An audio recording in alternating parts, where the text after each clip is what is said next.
Cara, assim, a fisioterapia, você falou que é formado em fisioterapia, né?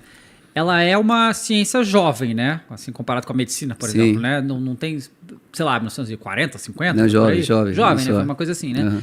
E aí eu acredito que até entrar no esporte demorou mais ainda e pro Brasil mais ainda, né? Porque tudo aqui vem com atraso, né? Como a gente falou aí, você foi meio que um dos fundadores lá do Centro de Preparo Físico do Corinthians, né? O que é muito louco. Porque foi outro dia isso. A gente tá falando de quê? 2009? Foi ali 2008, o projeto... 2010, eu acho. O projeto começou em 2010, em setembro. Foi até uma reunião que teve no Joaquim Grava. O Ronaldo estava presente e na segunda reunião já estava também os dois, mais o Maziotti junto. Então ali que foi perguntada a semente, né, do que seria... na verdade, assim, o que isso ia ter de benefício real para o futebol, né? Porque tem muitas modalidades, muitas tecnologias, muitos métodos que muita gente quer colocar no futebol. Mas, porém, não tem, de forma prática, não tem um ganho, né? Então, a gente não está ali para fazer as ciências. A ciência vai ser, na verdade, ali vai ser... depois que você colocar em prática e numa rotina, então a ciência vai fazer parte de um resultado, mas que não era que você programou para isso, né? A gente tem muitos dados ali. E aí, quando a gente começou ali com o laboratório, com essa ideia, então, assim, muita gente não acreditou, né? Isso aqui é verdade. Aliás, como entrou pelo departamento médico, né? Pela fisioterapia, então tinha muita dúvida, né? O que isso, na verdade, ia oferecer de forma real pro futebol, né? Mas tu acha que o maior entrave era na logística de submeter o jogador a esses tratamentos, a esse laboratório, de certa forma? Ou era um entrave mais de grana? Não, era... Assim, o primeiro desafio era como que a gente ia colocar isso dentro da rotina do treinamento, né? Porque quando a gente pensa assim, em laboratório, né? Eu lembro até... A gente pensou muito no nome que ia dar. E ali, como tem homenagens ali no CT, né? Então, cada campo vai ter uma homenagem para um jogador, para um dirigente, para alguém que passou por ali. E alguém que fez uma história. E como o Ronaldo participou dessa primeira reunião, e ele foi um profissional, né? Que sempre valorizou muito esse tipo de recurso, né? Ele utilizou disso. Sabe a importância que tem isso para... Salvou a carreira dele. Salvou a carreira. A importância que tem isso para um atleta de alto rendimento. Então, aí casou ali de colocar esse Lab R9, em homenagem a ele, Lab Corinthians R9, né? Na verdade, nome completo. Depois ficou o Lab R9, assim. Mas o próprio nome laboratório, a gente teve um receio de colocar. Eu lembro que no começo, alguns jogadores falavam assim, não vou nem entrar ali dentro, porque eu não preciso, não estou doente. Laboratório, sabe? Pensava aquela coisa. E quem estava fora, ele sempre associava isso a algo muito acadêmico. Pô, agora vai fazer ciências no futebol... Como se não fosse importante fazer ciência no futebol. Mas o futebol brasileiro, assim, tem um histórico de amadorismo gigante, né? E de muita resistência à mudança, né? A gente tem esse histórico, então, né? Mas eu acho que até um certo momento, né? Então, você pega assim, quando um grande clube começa a investir em tecnologia, em uma metodologia diferente, não só o Corinthians, mas outros clubes também. Os outros clubes não querem ficar atrás. Totalmente. Né? Então, aí começa também a ter esse investimento. Outra coisa boa, que é importante, é quando um clube que tem essa estrutura, que dá esse valor, ele tem resultado de títulos, por exemplo, de conquistas, que é automaticamente associado à conquista à estrutura. E eu lembro que a gente começou assim, não vou lembrar qual time que foi e tal, mas alguns times ganharam o campeonato, lógico, né? Não tem como.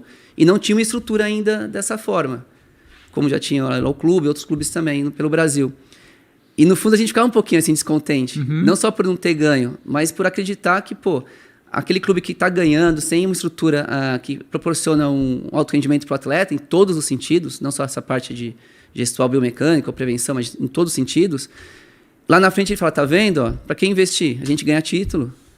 Né? Então, assim, pouco a pouco isso foi mudando. Então, você pega assim, os últimos 10 anos, pelo menos, os clubes que estão à frente, por trás tem uma grande estrutura, não só de jogadores, de contratação, que antes era assim, né? Estava em contratação. Exclusivamente isso. E aí você vê no histórico ali, que está ganhando, tem uma estrutura física, tem uma estrutura também de profissionais que são do clube, não passam pelo clube, que ficam, né? Então tem um método próprio. Então isso é importante. Daí isso você vai vendo o valor que vai tendo a própria ciência, que acabou dando certo, pelos resultados, que assim que é o jogo, o futebol, E quem está lá em cima, os dirigentes principalmente, começam a investir. Então, eles perguntam, né? O que a gente pode melhorar aqui? Né? O que a gente pode fazer para ter mais tecnologia, para o jogador conseguir uma prevenção maior de lesão, para performar melhor. Então, o que a gente pode fazer? Inclusive, para formar atletas. Uhum. Que já da base vinha se preparando. Exato, Sim. Então, os dirigentes estão com essa preocupação. E, automaticamente, até eu comecei a falar que tinha jogadores que não queriam estar lá no laboratório.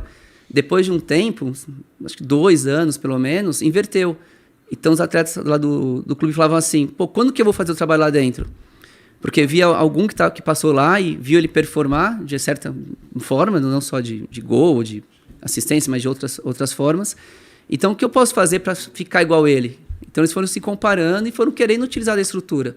Então, hoje é comum o jovem que sobe lá para o profissional, ele quer fazer, ele quer participar, ele quer saber o que ele pode fazer ali, de usar toda a estrutura, não só física como dos profissionais, para ele performar também.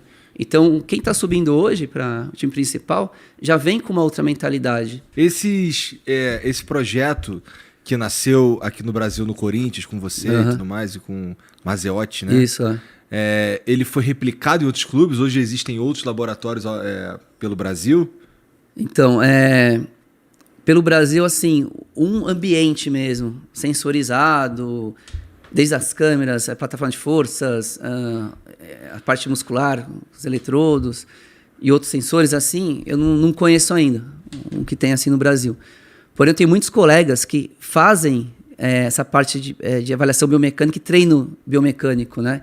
Mas não no ambiente próprio, assim, só para isso. Mas é um trabalho que passou a existir recentemente. Sim, muito recente. Muito. Depois que já existia. Muito recente, Tá. Alguns clubes sempre eles ligavam pra gente, a gente abria as portas. Então, muitos profissionais de times grandes aqui do Brasil foram até lá o Lab Corinthians para conhecer. Eu ficava na expectativa de criar. Deles quererem ter um também. Por quê? Porque assim, a gente tinha, a gente, na época ali, quando foi um colega, eu tinha 4 mil coletas de dados de jogadores. Mas então, você tem que ter outros ambientes desses, outros laboratórios de biomecânica. Para aumentar essa amostragem. Não, e para você também poder comparar os dados, né? Porque, por enquanto, a verdade nossa absoluta era o Corinthians, desses dados.